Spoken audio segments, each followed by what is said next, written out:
พิธีแต่งตั้งเจ้าอธิการวัดบ้านหัวขัวและบ้านโนนข้อเมืองไซเศรษฐานครหลวงวิงจันทร์ในวันที่27 เมษายน 2015 นี้อยู่วัดหัวขัวเมืองไซเศรษฐานครหลวงวิงจันทร์ได้มีพิธีแต่งตั้งเจ้าอธิการวัดองค์ใหม่โดยการเข้าร่วมของญาทานวันคำจันทวงศ์ประธานองค์การพุทธศาสนาสัมพันธ์ลาวเมืองไซเศรษฐานครหลวงวิงจันทร์มีบรรดาพระสงฆ์สามเณรสารวัตรอำนาจการปกครองเฒ่าแก่แนวโฮมและพ่อแม่ประชาชน2บ้านเข้าร่วมในการแต่งตั้งเจ้าอธิการวัดองค์ใหม่ครั้งนี้ได้อิงตามข้อตกลงของประธานองค์การพุทธศาสนาสัมพันธ์ลาวเมืองไซเศรษฐานครหลวงวิงจันทร์ว่าด้วยการแต่งตั้งเจ้าอธิการวัดหัวขัวและวัดโนนคอใต้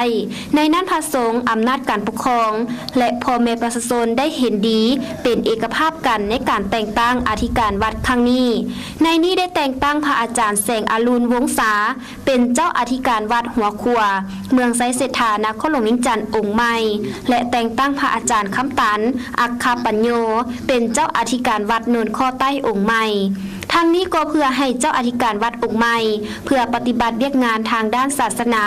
ก็คือเวียกงานวัฒนธรรมสังคมให้ดีขึ้นอย่างต่อเนื่องในโอกาสนี้ญาทานวันคำจันทวงศ์ประธานองค์การพุทธศาสนาสัมพันธ์ลาวเมืองไซเศรษฐาได้มอบใบแต่งตั้งเจ้าอธิการวัดองค์ใหม่ให้ทั้ง2วัดเพื่อเป็นการยั่งยืน